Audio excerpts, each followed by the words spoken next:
Hi, everybody. My name is Miss Julie Ann Keller, and I go by the author's name, Miss Penny. I'm really excited because today I'm going to be reading to you a little bit of my book, The RICA's Last Word, Haikus to Further Enhance a Reading Program. In this book, I have broken down the RICA, which stands for the Reading, Instruction, Comprehension, and Assessment Standardized Test, into 5 domains that appear on Subtest 1, Subtest 2, and Subtest 3. The RICA is a standardized test that multiple subject teacher candidates have to take and pass by July 2025 in order to prove that they are competent in teaching reading to kindergarten through 6th grade. So I've already broken down a few of the domains. I've done domain 1. You can check out that video if you haven't. That appears on Subtest 3. I have done domains 2, which appears on Subtest 1, and potentially Subtest 3, depending on what the case study is. Domain 2 is broken down into 3 videos because there are quite a few competencies. So I have Competency 3 video, which is phonological and phonemic awareness. Competency 4 video, which is concepts about print, letter recognition, and the alphabetic principle. Competencies 5 and 6 video, which has to do with phonics instruction and sight words.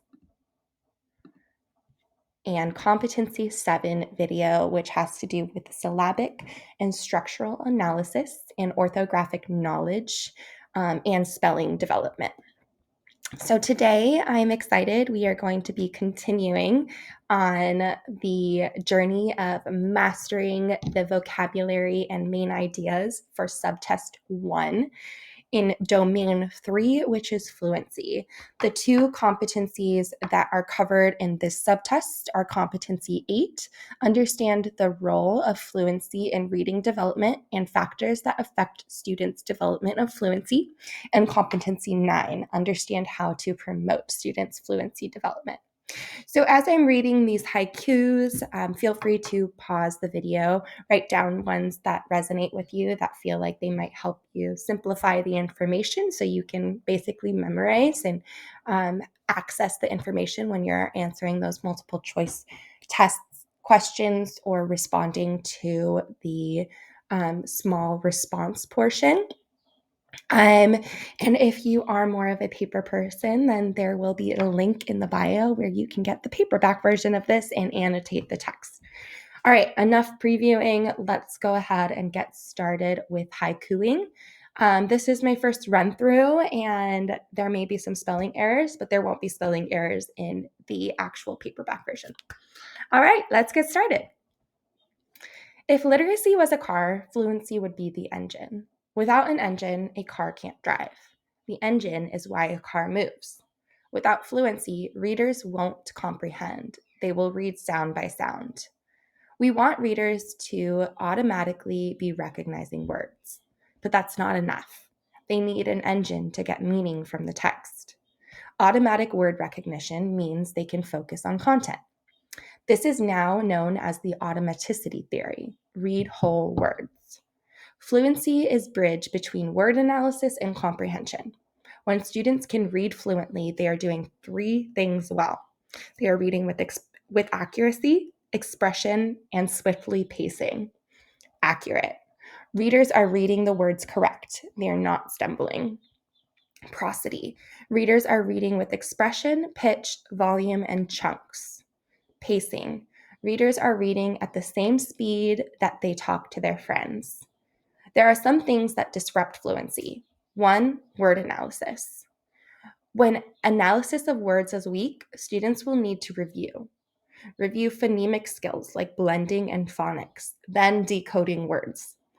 If kids are stopping to decode unusual words, fluency drops. In this case, review phonemic awareness and work on sound spelling. If kids lack content vocab, front load them with the vocabulary. If kids lack background knowledge, give them meanings of the concepts ideas. These are a few ways to remedy a disruption of fluent reading. Teaching fluency needs to be very direct. Explicit is key. As always, you first assess what kinds of words are they not getting right. Next up, choose a text to focus on. Front load them with 3 to 10 tough words. First, read and show words. Next, have them echo you. I read first, you read next. This helps with readers' accuracy. They get to hear you model it.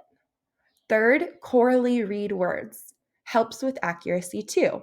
Same time reading. Fourth, read words by self. Pre-teaching vocab gives kids access to the text. After front loading, explicitly state lesson's goal. Read fluently. Reading fluently means read accurately with expression and pace. Follow similar model of front-loading words to read the passage. I do, we do, you do. This will go on for 4 days. Then reassess. Do not assess your students' fluency when they are silent reading. You cannot measure the 3 indicators when they read in their head. Also, let readers give you feedback. Was I too slow? Was my tone fine? This will give readers context for when you give them feedback on their reads.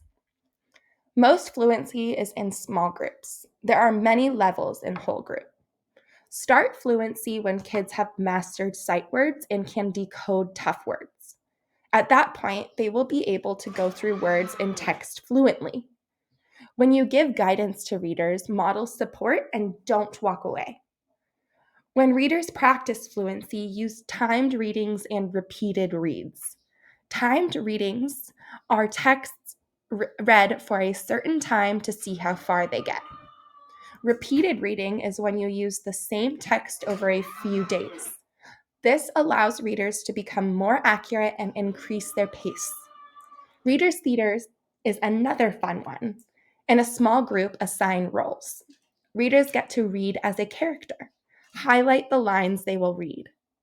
Reading with others can improve accuracy, pace, and prosody. Partner reading is when partners switch off sentence by sentence or page. Discuss progress for fluency.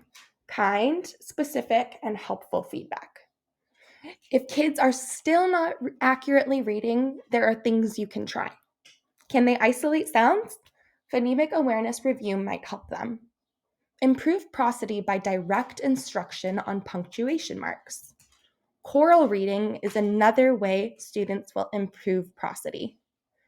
You can also try targeted sight words, phonics, and decodables. Some students need more support. Use different types of modalities. Increase text size to make easier to see. Listen to books on tape too. We've discussed vocab pre-teaching. Definitely use with EMLs. Other students need more challenge.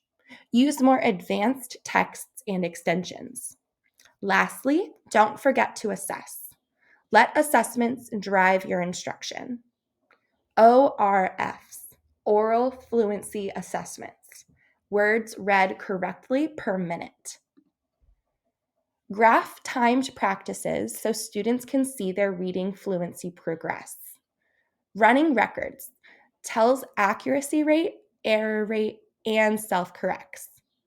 Use observation notes. Anecdotal data helps build targeted goals. The Dolch sight word list will help target HFW, high frequency words. Remember, assess, be explicit, use small groups, and practice. Fluency is a reader's engine. Give them tools to start their engine. If the engine does not start, it's time to review the previous skills. A car takes a lot to run smoothly. Reading does too. It's a process. Throughout the process, you will go over speed bumps. Slow down, then speed up. Reroute if needed. There are many ways to get to destinations. There are many ways students can become fluent. Find what works for them. All right. Thank you so much for going through the haikus that cover the vocabulary and main ideas of Domain 3 fluency on Subtest 1 and Subtest 3. Go ahead and comment or like what your favorite haiku was. That's going to help you study. Check out the paperback version if you're interested in having your own copy, and get ready for the next video, which is going to be Domain 4, and we are going to cover Competency 10 and Competency 11 that talks about vocabulary, academic language, and background knowledge. Thanks so much, and I hope you enjoyed.